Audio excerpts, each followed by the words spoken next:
Bismillahirrahmanirrahim. Assalamualaikum warahmatullahi wabarakatuh. Alhamdulillah, bagaimana kabarnya Bapak Ibu semua, sahabat Magnet Rezeki?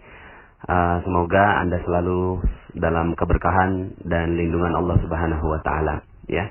Dan semoga materi Magnet Rezeki bisa merubah kehidupan Anda menjadi manusia yang jauh lebih baik dan rezeki Anda mengalir seperti air bah.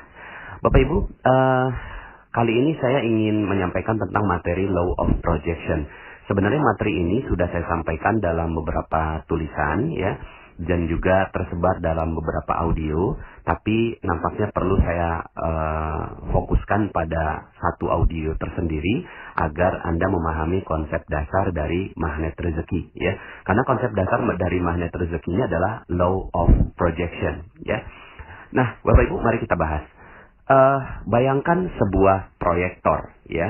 Jadi sekarang ini kan mudah ya menemukan proyektor di setiap kelas kita. Sekarang ini ada proyektor. Proyektor ini dia memproyeksikan sebuah energi cahaya yang diproyeksikan terus-menerus sehingga akhirnya muncul di layar. Di layarnya muncul gambar A misalnya, begitu ya. Muncul gambar A. Kenapa muncul dari gambar A? Ya. Proyektor itu tidak berdiri sendiri, layar itu tidak berdiri sendiri, tapi ada laptop Bapak Ibu. Laptopnya ini ya yang merupakan sumber dari terciptanya gambar yang ada di layar. Nah, laptop ini juga menggambarkan huruf A misalnya, begitu ya. Nah, Bapak Ibu, inilah hubungan antara proyektor, laptop, dan layar. Ya, jadi ada laptop yang menciptakan sebuah realita atau sebuah gambar, lalu kemudian proyektor memproyeksikan ya dengan cahaya, lalu kemudian akhirnya menjadi di layar tercipta sebuah gambar yang persis sama dengan apa yang ada di laptop, ya. Nah, ketika misalnya gambarnya dirubah ya apa yang ada di laptop, misalnya tekan spasi gitu ya. Kalau dalam PowerPoint kan tinggal dipencet spasi maka berubah. Nah, berubah menjadi gambar B misalnya gitu ya. Di laptop gambarnya B. Maka sepersekian detik ya muncul juga di layar gambar yang sama, yaitu gambar B. Nah, ini namanya Law of Projection. Bapak Ibu, dalam kehidupan kita terjadi juga hal yang demikian. Law of Projection itu berlaku di dalam diri kita. Ini yang menjadi rahasia sehingga akhirnya banyak orang tidak memahami ini sehingga akhirnya hidupnya tidak mudah untuk dikendalikan. Ya, oke, kita lihat bahwa proyektor kita bawa kemana-mana Bapak Ibu. Ya, nggak perlu dicolok, dia selalu menyala Bapak Ibu. Ya, sadar nggak sadar, suka nggak suka, tidur berbaring dan seterusnya, dia tetap memproyeksikan. Proyektor itu namanya otak Bapak Ibu. Otak kita yang ada di atas itu adalah proyektor. Tapi dia tidak berdiri sendiri Bapak Ibu. Otak kita ini dikendalikan oleh yang namanya laptop. Laptop di dalam tubuh kita, di dalam diri kita itu namanya pikiran, perasaan, dan spiritual. Ya, ini satu paket Bapak Ibu ya. Nanti saya akan jelaskan tentang hal ini. Tapi coba kita fokus pada pikiran dulu. Nah, laptopnya adalah pikiran kita ya. Pikiran kita mengirimkan sinyal-sinyal ke otak kita memproyeksikan sehingga akhirnya menjadi layar kita. Nah, layar inilah yang namanya nasib kehidupan kita ya. Jadi layar inilah nasib dari kehidupan kita ya. Nah, Bapak Ibu perhatikan ini. Ketika apa yang ada di dalam pikiran kita, maka itulah yang akan menjadi realita di dalam nasib kita. Ini sudah menjadi hukum Law of Projection. Hukum dari proyeksi. Laptop kita gambarnya A, maka layar juga A. Sama dengan hidup kita Bapak Ibu. Pikiran kita A, maka nasib kehidupan kita adalah A. Pikiran kita B, maka nasib kehidupan kita B. Ya. Maka dengan memahami konsep Law of Projection ini, Anda bisa mengendalikan kehidupan Anda Bapak Ibu. Andalah yang mengendalikan kehidupan Anda. Andalah yang mengendalikan bagaimana rasa kehidupan Anda. Andalah yang mengendalikan bagaimana nuansa kehidupan Anda. Andalah yang mengendalikan nasib kehidupan Anda. Di dalam Al-Quran, hal ini disebutkan di dalam surat Ar-Ra'd. A'udzubillahi minasyaitonirrajim. Innallaha la yughayyiru ma biqaumin hatta yughayyiru ma bi anfusihim. Sesungguhnya Allah tidak merubah nasib. Nasibnya di sini layar, Bapak Ibu. Sesungguhnya Allah tidak merubah layar nasib satu kaum, ya, atau kehidupan satu kaum, nasib satu kaum, ma biqaumin hatta, sehingga yughayyiru ma bi anfusihim, sehingga dia merubah apa yang ada dalam bi anfusihim, jiwanya. Jiwa ini nggak kelihatan, Bapak Ibu. Nah, jiwa inilah pikiran, perasaan, dan spiritual. Nah, ketika laptopnya berubah, pikirannya berubah, jiwanya berubah, maka nasibnya berubah. Ini sudah menjadi hukum yang Allah tetapkan di dalam Al-Quran, ya. Nanti saya akan jelaskan perbedaan antara nasib dengan takdir, Bapak Ibu, ya. Nah, saya mau bicara tentang nasib dulu. Maka Bapak Ibu, ya, apa yang ada dalam pikiran kita, itulah yang mengendalikan seluruh kehidupan kita. Ya, makanya jangan heran kalau seandainya saya katakan bahwa saya kok berani sekali gitu ya, mengatakan bahwa Anda memahami materi magnet rezeki, maka hutang Anda lunas. Ya, kenapa kok begitu? Ya karena, ya, di dalam pikiran kita utang. Lalu kemudian dia diproyeksikan oleh otak kita, utang, sehingga akhirnya apa yang terjadi? Yang terjadi adalah di dalam nasib kita terus-menerus berhutang. Itu yang terjadi, gitu ya. Itu yang terjadi. Siapa yang menciptakan dan mengkreasikan utang itu? Kita sendiri yang mengkreasikan itu. Sehingga akhirnya orang yang terus berpikiran utang seperti ini, yakin Bapak Ibu, hakul yakin, sampai meninggal dunia, dia utangnya nggak akan pernah lunas, Bapak Ibu. Ya, kenapa? Karena diproyeksikan di dalam pikiran kita, diciptakan di dalam pikirannya, lalu diproyeksikan oleh otaknya, sehingga akhirnya menjadi nasibnya. Maka pikiran kita ini nggak bisa dilawan. Yang bisa kita lakukan adalah men-switch atau merubah, ya, merubah dari energi yang tidak positif menjadi energi yang positif, dari energi yang kesannya rendah, ya, menjadi energi yang tinggi, ya. Maka apa padanan kata dari utang? Utang ini rendah sekali, hina, tidak mampu, sepertinya tidak bisa berbuat apa-apa. Maka switch, Bapak Ibu. Apa yang ada dalam pikiran kita switch menjadi amanah, gitu ya. Anda tolong bisa dengarkan audio saya kembali, lunas hutang seketika, ya. Nah, Bapak Ibu, dengan men-switch ini, maka apa yang ada dalam pikiran Anda yang tadinya utang, Anda tekan spasinya menjadi amanah. Lalu kemudian pikiran Anda, otak Anda memproyeksikan amanah. Maka yang terjadi adalah di dalam layar nasib kita, itu yang terjadi adalah amanah yang bertubi-tubi datang pada diri Anda. Nah, mungkin sekarang ini adalah amanah berupa titipan uang orang 200 juta. Lalu kemudian setelah itu, karena Anda terus memproyeksikan amanah, maka yang datang pada kehidupan Anda adalah amanah berupa karyawan yang jujur, kemudian supplier yang baik hati, konsumen yang setia dan loyal, gitu ya, dan seterusnya. Nah, Bapak Ibu, Anda bisa menjadikan law of projection ini dalam semua lingkup kehidupan Anda. Misalnya bagi Anda yang tinggal di Jakarta misalnya, jalanannya macet gitu ya. Nah, macet itu Bapak Ibu adalah apa yang ada dalam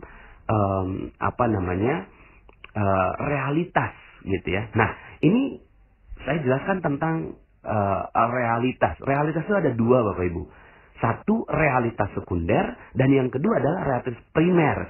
Realitas sekunder kita adalah apa yang ada dalam apa yang Anda lihat ketika Anda membuka mata, itulah realitas sekunder. Itulah layarnya Bapak Ibu. Ya, coba sekarang Anda tutup mata, ya, maka Anda fokus dengan yang namanya realitas primer.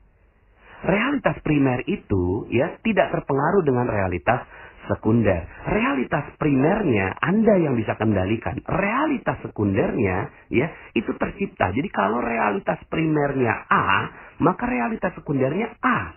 Seperti dalam hukum law of projection.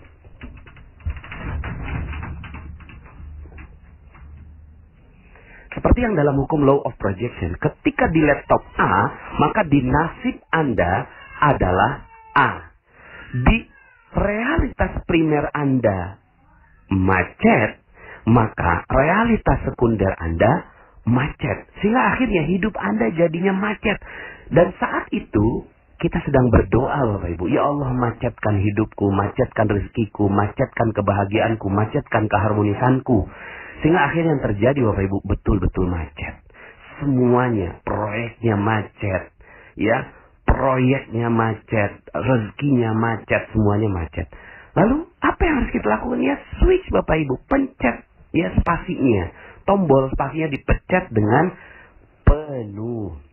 Ya, ketika realitas primer kita menyebut penuh, ya, maka sebenarnya kita lagi memproyeksikan, ya Allah, penuhkan hidupku, penuhkan rezekiku, penuhkan kebahagiaanku, penuhkan keharmonisanku, dan seterusnya. Sehingga yang terjadi di dalam realitas sekundernya terjadi adalah penuh Bapak Ibu. Sehingga akhirnya semua kehidupan Anda penuh dengan kebahagiaan. Ya, maka dengan konsep ini, ya, Anda bisa kendalikan seluruh kehidupan Anda. Apapun realitas sekundernya, apapun realita, ya katanya realita, tapi kalau saya menyebutnya itu realitas sekunder. Apapun realitanya, ya, apapun faktanya, Anda bisa merespon dengan tepat Bapak Ibu. Ya, faktanya Anda punya utang. Faktanya Anda ya melewati jalanan yang macet. Faktanya ya Anda mungkin akan didatangi oleh polisi, pengacara, orang yang menagih Anda, debt collector. Faktanya bisa jadi Anda adalah seorang istri yang suaminya penuh dengan kedengkian, kebencian, memukul Anda, KDRT, dan seterusnya. Faktanya bisa jadi anak Anda kena narkoba. Faktanya bisa jadi Anda dilahirkan dari seorang nauzubillah perzinahan begitu ya. Faktanya bisa jadi Anda melihat ada korupsi di Indonesia. Faktanya bisa jadi ada pembunuhan, pencurian, kemaksiatan, dan seterusnya. Faktanya bisa jadi macam-macam Bapak Ibu. Faktanya bisa terjadi apapun, gitu ya. Faktanya bisa terjadi apapun dalam realitas sekunder Anda. Tetapi di dalam realitas primer Anda, yang ada hanya boleh kebahagiaan, keharmonisan, kecintaan, ya, dan energi-energi yang positif. Kalaulah sudah ada realitas sekunder, realitas primer yang demikian di dalam pikiran Anda, maka yang terjadi adalah hidup Anda sudah bahagia Bapak Ibu. So what gitu loh. Mungkin sekarang ini Anda akan didatangi oleh banyak orang untuk menagih hutang Anda. Tapi kemudian Anda tarik nafas, Anda cool di dalam pikiran Anda bahwa Anda adalah orang yang baik hati, Anda adalah orang yang amanah, Anda adalah orang yang jujur, Anda adalah orang yang penuh cinta kasih, Anda adalah orang yang bahagia, Anda menyebarkan kebahagiaan buat orang lain. Maka orang yang nagih di depan Anda itu akan kebingungan Bapak Ibu. Percaya saya. Orang yang akan nagih gitu ya, debt collector itu kerasa energi apa yang ada di dalam realitas primer Anda. Ya, maka penting sekali menjaga realitas primer ini, ya. Penting sekali menjaga realitas primer ini. Nah, persoalannya begini Bapak Ibu. Otak kita selain memproyeksikan, dia juga menyerap. Dia menyerap 2 juta informasi per detik, ya.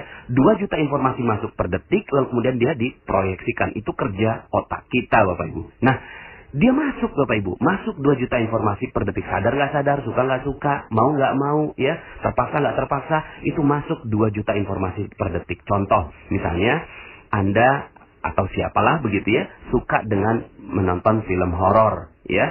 Dia suka menonton film horor, maka yang dia tonton terus gitu ya, setiap hari dia nonton film horor, maka masuk 2 juta informasi per detik di dalam pikirannya, ya. Akhirnya yang terjadi adalah semua dunia horor. Masuklah dalam realitas primernya dia, ya. masuk di dalam realitas primernya dia bahwa hidup adalah penuh dengan horor. Dia percaya ada kuntilanak, ada sundel bolong, ada buto ijo, ada genderuwo dan seterusnya. Dia percaya, believe dalam realita primernya dia. Maka yang terjadi adalah ketika dia lewat jalanan gelap, Bapak Ibu, maka apa yang terjadi?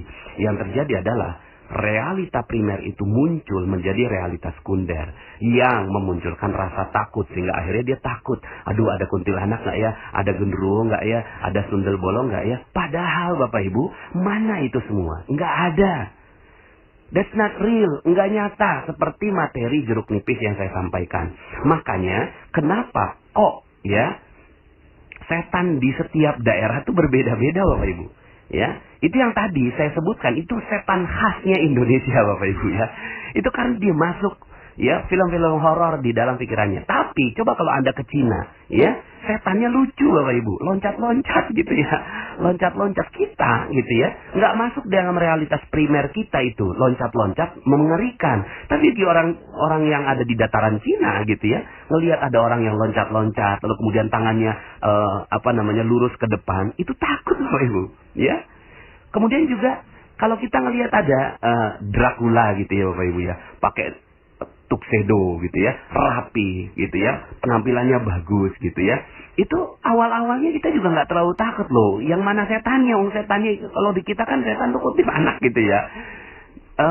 Tapi kok di Barat setannya berbeda, Bapak Ibu. Setannya berbeda. Kenapa? Karena realita primer yang diciptakan itu berbeda. Ketakutannya berbeda. Skala ketakutannya berbeda. Maka ya orang-orang yang suka nonton film horor, realita sekundernya akhirnya juga demikian, yaitu nasibnya dia. Sama dengan orang yang suka nonton infotainment, Bapak Ibu. Ada artis yang suka kawin cerai yang ditonton, itu realita orang lain capture pakai framing media gitu kan.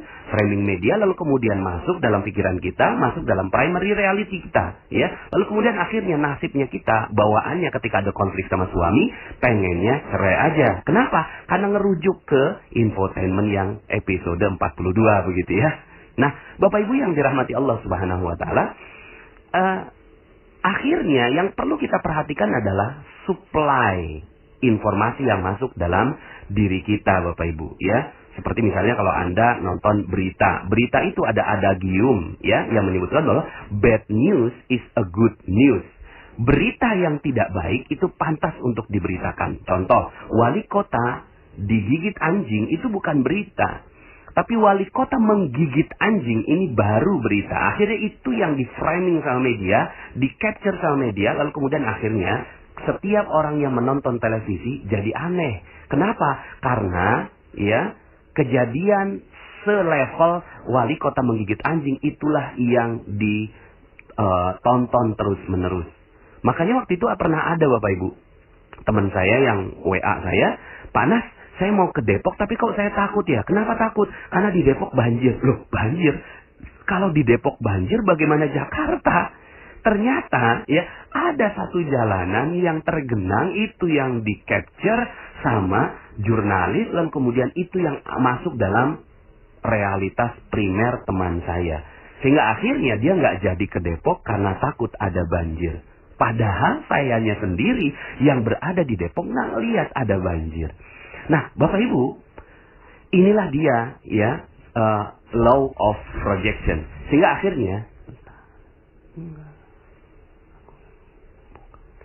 akhirnya yang terjadi pada diri kita adalah ya hukum law of projection ini berlaku setiap hari, Bapak Ibu. Ketika Anda mensuplai berita-berita yang nggak bagus, ya hal-hal yang nggak bagus dalam pikiran Anda, hati-hati. Itu akan masuk menjadi primary reality Anda atau realitas primer Anda dan akhirnya menjadi nasib Anda. Nah, sekarang ini Bapak Ibu, yang perlu Anda kendalikan adalah bagaimana realitas primer Anda adalah bagus, luar biasa, sehat, bahagia, senang, harmonis, apapun fakta yang di luar yang terjadi. Itu udah nggak penting, Bapak Ibu. Sudah tidak penting. Yang penting adalah bagaimana pikiran Anda selalu memandang yang positif. Perasaan Anda positif. Spiritual Anda positif. Ketika itu yang terjadi, maka rezeki Anda akan mengalir dengan deras.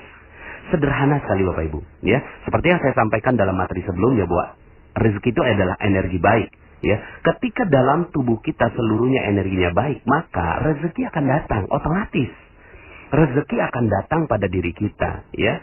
Rezeki akan datang pada diri kita ketika energi kita adalah energi yang baik. Tapi ketika energi kita bercampur dengan energi yang tidak baik, rezeki nggak akan datang pada diri kita. Maka sederhana sekali, rubahlah apa yang ada dalam pikiran kita, perasaan kita, spiritual kita, maka nasib kita pun akan berubah. Nah, terakhir, penjelasan tentang takdir dan nasib. Banyak orang yang bilang begini, Pak Nas, kan Allah udah takdirkan, rezeki udah ditakdirkan, jodoh udah ditakdirkan, yang lain udah ditakdirkan. Iya, itu mah ilmunya Allah, ya. Saya ingin membatasi ini, ya. Saya tidak akan menjelaskan panjang lebar tentang hal ini. Kenapa? Karena itu udah merupakan sifat Allah yang kita pelajari, bahwa Allah memahami seluruh takdir-takdir kita, bahkan takdir kita sudah ditetapkan di dalam Lauhul Mahfuz, ya. Sudah ditetapkan di dalam Lauhul Mahfuz, ya. Sudah ditetapkan itu semua di dalam Lauhul Mahfuz, bahwa Allah Maha mengetahui segalanya. Pertanyaannya, apakah kita udah tahu rezeki kita? Apakah kita udah tahu nasib kita? Apakah kita udah tahu jodoh kita? Tidak. Makanya kata Allah, itu kan la yus'alu amma yaf'al wa hum yus'alun. Kamu tidak akan ditanya tentang la yus'alu amma yaf'al. Allah tidak akan ditanya tentang apa yang dia perbuat. Wahum yus'alun, tapi kamu akan ditanya, kenapa kok nasib kamu miskin? Kenapa kok nasib kamu ya penuh hutang? Kenapa kok nasib kamu ya tidak bahagia? Kenapa kok nasib kamu ya rendah? Kenapa kok nasib kamu hina? Itu yang akan ditanya oleh Allah Subhanahu wa taala. Ya, jadi takdir berbeda dengan nasib. Nasib kita bisa kendalikan Bapak Ibu, karena itu Allah yang memberikan kemampuan law of projection untuk kita. Jadi, merubah nasib Anda sederhana Bapak Ibu. Rubahlah apa yang ada dalam pikiran Anda. Semudah merubah laptop. Rubahlah apa yang ada dalam pikiran Anda. Pokoknya semua pikiran Anda yang positif, bagus, semuanya hebat, luar biasa. Anda adalah orang yang hebat. Anda adalah orang yang luar biasa. Anda adalah orang yang penuh amanah, penuh rezeki dari Allah. Anda adalah orang yang mulia. Anda adalah orang yang bahagia. Maka itulah nasib yang akan terjadi pada kehidupan Anda. Oke? Semoga ini bisa membuat hidup Anda menjadi jauh lebih indah lagi, ya. Saya Nasrullah, sampai jumpa dalam audio-audio berikutnya. Assalamualaikum warahmatullahi wabarakatuh.